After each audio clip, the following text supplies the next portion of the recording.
Have you ever looked at all of your cubes and just thought, why do all my cubes look so sad and lame? If you are thinking that, this video will fix all of your problems. I'll show you how to do patterns on mostly just odd numbered cubes, but these patterns can be on even numbered, except 2x2, because 2x2 has like 8 pieces. So the first two patterns are going to be very beginner, and you might already know how to do them. The first one is called the checkerboard pattern. Probably already heard of it if you're a cuber, and just goes, you do an M2 and then just rotate, do an M2. Basically you're doing an M2 on every single slice, and then you get this nice looking checkerboard pattern. Doing this on 7x7 looks a little bit better. You just have to invert all of the layers and then do that on the other side, and then do that on the last side.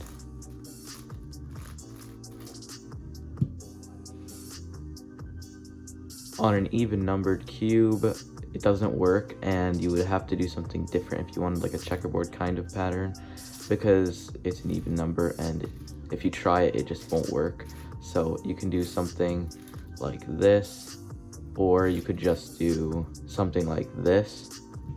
It doesn't really matter, do whatever you want. This next one looks a bit lame on 3x3, but it's basically a flower pattern, and the way that you do this is you do like a bunch of slice moves. So you do a slice move down, and then a slice move going to the left side, and then just reverse those two moves, and then you get, and if you do this on a 7x7, so if you just do this on these fat layers, there's still more layers that you can do it on, so you can just do it on this layer as well, and it starts to get a bit more epic.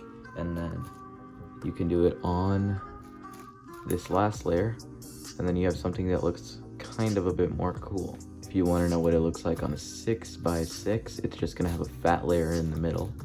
There's no way around that because it's an even numbered cube.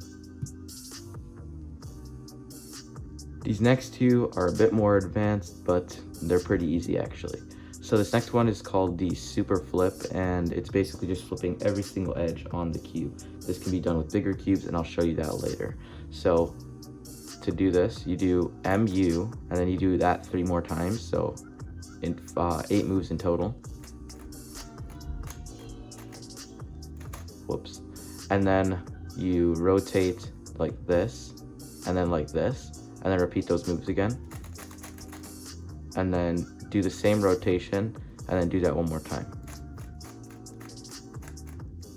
So now you'll notice every single edge is flipped. It looks kind of cool.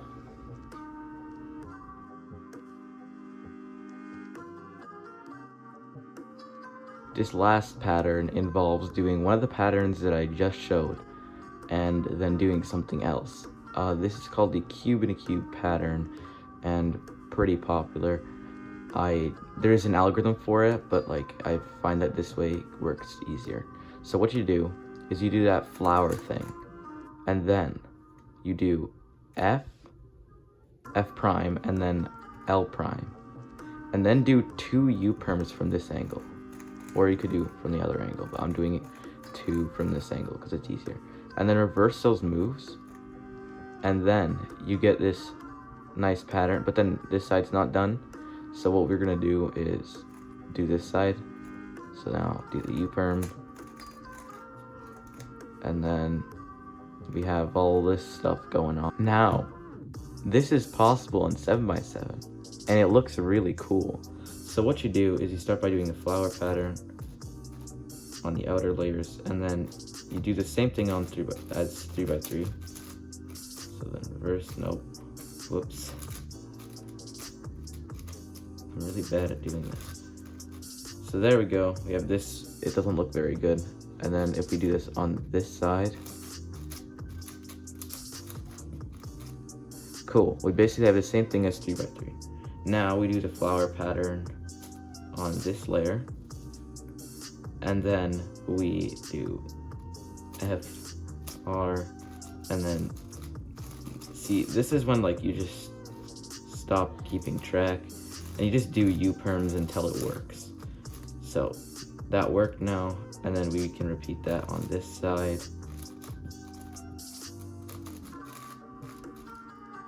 There we go. Very cool. Now we just have to repeat that on the last slice. So do the flower pattern one more time. Is that right? I think that's good. And then we do the fattest layer of them all, and then do a U-perm.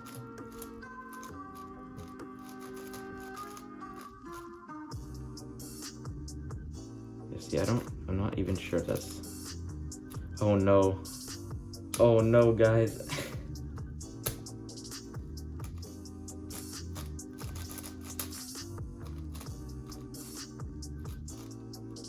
This is so sad. Okay, I'm not solving that right now. I don't even care. I'll do it on the 5x5. So if we do the flower pattern and then do the U-perm, nope. And then we just rotate and do it on the other side. Cool, we have the 3x3 thing, and then just do it on the last slice.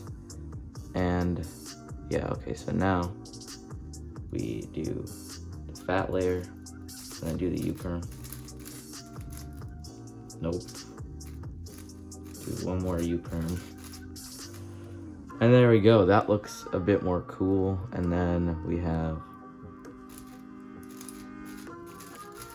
the last side, and that's what it would be. It's basically the same on the 7x7, but you have one more layer to do. Also, because I haven't touched the 2x2 yet, because you can't really do any patterns on this thing, there is a pattern that you can do, and you can do this one on it. It's pretty insane. If you know the blindfolded alg for 2x2, even though there's no 2x2 blindfolded, because the people that solve 2x2s just learn the EG method. So, but if you do know the beginner 2x2 method, there's an algorithm and it swaps these two pieces, and that will make the pattern. So it's basically just Y-perm, but without the first move and without the last move. So I don't know. There you go. Or to make it more accurate, you could just twist two corners. That makes more sense. If you enjoyed this video, here, let's just get the 7x7 that I accidentally scrambled. If you enjoyed this video, be sure to like and sub, and also bye.